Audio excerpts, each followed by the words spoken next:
ចឹងជំនីជ្រូកពងជាមួយអំបិលម្ទេសមួយមុខនេះហើយខ្ញុំជឿថាពាក្យច្រើនបងប្អូនអត់សូវដែរស្គាល់ហើយក៏អត់ធ្លាប់បានធ្វើញ៉ាំដែរចឹងជំនីជ្រូកយើងពងចេញមកគឺរាងស្រួយស្រួយរសជាតិបែបដិតហឹរតិចតិចនិយាយទៅរសជាតិហ្នឹងគឺមកឆ្ងាញ់ហ្មងអញ្ចឹងបើសិនជាបងប្អូនចង់ធ្វើអាចសាកធ្វើបានណាសម្រាប់គ្រឿងផ្សំដំបូងគឺយើងមានជាឆ្អឹងជំនីជ្រូកហ្នឹងហើយឆ្អឹងជំនីជ្រូកនេះគឺខ្ញុំប្រើចំនួនកន្លះគីឡូយើងលាងទឹកលាងអីស្អាតហើយកាប់វារបៀបដូចយើងកាប់បន្លាក់អញ្ចឹងណាបន្ទាប់ពីនឹងមកយើងមកដាក់ដាំទឹកដើម្បីស្រុះឆ្អឹងជំនីជ្រូកនៅក្នុងទឹកហ្នឹងគឺខ្ញុំបានបន្ថែមអំបិលប្រហែលជាមួយស្លាបព្រាកាហ្វេហើយចាំយើងដាក់ឆ្អឹងជំនីជ្រូកនឹងដាក់ចូលក្នុងនឹងមកសម្រាប់ការស្រោះនឹងគឺអត់យូរទេណាបងប្អូននិយាយទៅប្រហែលជាខ្ទង់2នាទីអីហ្នឹងយើងស្រង់វាចេញហើយនិយាយទៅអត់ទុកឲ្យឆ្អិនហ្មងទេបន្ទាប់ពីស្រង់ចេញហើយទុកវារៀងស្រស់ទឹកបន្តិចសិនមកយើងមកហាន់គល់ស្លឹកគ្រៃសម្រាប់គល់ស្លឹកគ្រៃនេះគឺយើងប្រើចំនួន2គល់ហាន់ជាប្រទះស្ដើងអញ្ចឹងហើយបុកវាបានម៉ត់ល្អមែវគល់ស្លឹកគ្រៃនេះគឺយើងបុកសម្រាប់យកទៅប្រឡាក់ជាមួយឆ្អឹងជំនីជ្រូកធ្វើឲ្យក្លិននឹងគឺឈ្ងុយខ្លាំងមែនទែនបន្ទាប់ពីនឹងមកយើងមកប្រឡាក់ឆ្អឹងជំនីជ្រូកជាមួយនឹងគល់ស្លឹកគ្រៃដែលយើងបុកនឹងជាមួយនឹងម្សៅអំពងសម្រាប់ម្សៅអំពងនេះបងប្អូនធ្លាប់ប្រើណាឆ្ងាញ់យើងប្រើអានឹងមកដាក់វាប្រហែលជាខ្ទង់1ស្លាបព្រាបាយ2ស្លាបព្រាបាយអីហ្នឹងហើយយើងប្រឡាក់វាមកណាជាពិសេសបងប្អូនប្រឡាក់ធ្វើម៉េចឲ្យឆ្អឹងជំនីជ្រូកនេះជាប់ជាមួយនឹងគល់ស្លឹកគ្រៃបានយើងយកទៅអំពងទៅវាឈ្ងុយបើសិនជាយើងប្រឡាក់មកជាប់តែម្សៅអំពងគឺវាអត់ឈ្ងុយទេបងប្អូនហើយសម្រាប់ការអំពងគឺយើងប្រើប្រេងឆារៀងច្រើនតិចមកទុកប្រេងឆាឲ្យក្តៅសិនចាំយើងដាក់ឆ្អឹងជំនីជ្រូកចូល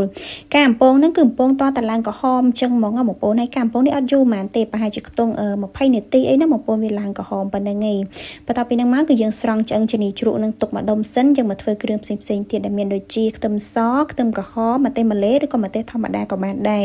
គ្រាន់តែថាម្ទេសម្លេនេះវាអត់ហឹរទេបើសិនជាយើងប្រើម្ទេសដៃនាងធម្មតាវារៀងហឹរអញ្ចឹងណាអានឹងអាស្រ័យទៅលើចំណង់ចំណូលចិត្តរបស់យើងទេបងប្អូនចង់ហឹរអាចប្រើម្ទេសដៃនាងទៅហើយគ្រឿងទាំងប្រមាណមុខហ្នឹងគឺខ្ញុំយកមកកិនបញ្ចូលគ្នាឬក៏មិនអញ្ចឹងទេបងប្អូនច្រាំក៏បានឬក៏បុកក៏បានដែរបន្ទាប់ពីនឹងមកគឺយើងមកលាយទឹកស៊ុសឲ្យហើយសម្រាប់ទឹកម្ទេសនេះគឺខ្ញុំប្រើចំនួន2ស្លាបព្រាបាយទឹកប្រេងខ្យង1ស្លាបព្រាបាយទឹកត្រីកន្លះស្លាបព្រាបាយម្សៅស៊ុប1ស្លាបព្រាកាហ្វេប៊ីចេងកន្លះស្លាបព្រាកាហ្វេស្ករកន្លះស្លាបព្រាបាយហើយចុងក្រោយគេនេះគឺជាគ្រឿងសាតេសម្រាប់គ្រឿងសាតេហ្នឹងបងប្អូនប្រើម៉ូតណាក៏បានដែរធ្លាប់ប្រើណាយើងប្រើនឹងមកគឺខ្ញុំដាក់ចំនួន1ស្លាបព្រាបាយហើយបញ្ជាក់បងប្អូនឡើងវិញគ្រឿងហ្នឹងគឺត្រូវជាមួយនឹងឆ្អឹងជំនីជ្រូកកន្លះគីឡូបន្ទាប់ពីយើងលាយទឹកស៊ុសរួចរាល់ហើយយើងមកដាក់ប្រេងឆាអំពងខ្ទឹមសខ្ទឹមក្រហមជាមួយនឹងម្ទេសដែលយើងបានកិនហ្នឹងយើងអំពងវាប្រហែលជា2-3នាទីបងប្អូនតតឡើងក្លិនឈ្ងុយសិនចាំយើងចាក់ទឹកស៊ុសដែលយើងបានលាយឲ្យស្រាប់នឹងចូលមកបន្ទាប់មកយើងឆាវានៅលើភ្លើងនឹងប្រហែលជាខ្ទង់1នាទី2នាទីទៅឲ្យវាចូលជាតិសព្វល្អឡើងក្លិនឈ្ងុយបន្តិចសម្រាប់ទឹកស៊ុសហ្នឹងគឺអត់មានថែមទឹកទេណាបងប្អូននិយាយទៅដាក់តែប៉ុណ្្នឹងដែលខ្ញុំបានបង្ហាញហ្នឹង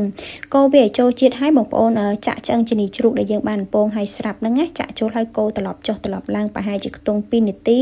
តើវាស្ងួតគ្រឿងអស់ហ្មងបងប្អូនឃើញថាគ្រឿងហ្នឹងគឺអត់មាននៅជាប់ខ្ទះទៀតទេតែប៉ុណ្្នឹងមកឆ្អឹងជំនីជ្រូកអំពងជាមួយអំបិលម្ទេសរបស់យើងគឺរួចរាល់អាចយកទៅញ៉ាំបានហើយបញ្ជាក់បងប្អូនបន្តិចសម្រាប់ឆ្អឹងជំនីជ្រូកហ្នឹងពេលដែលយើងអំពងវាគឺអំពងឲ្យឡើងក្រហមអញ្ចឹងណាបើសិនជាសបល់វានៅរាងសទេពេលដែលយើងក្លុកជាមួយ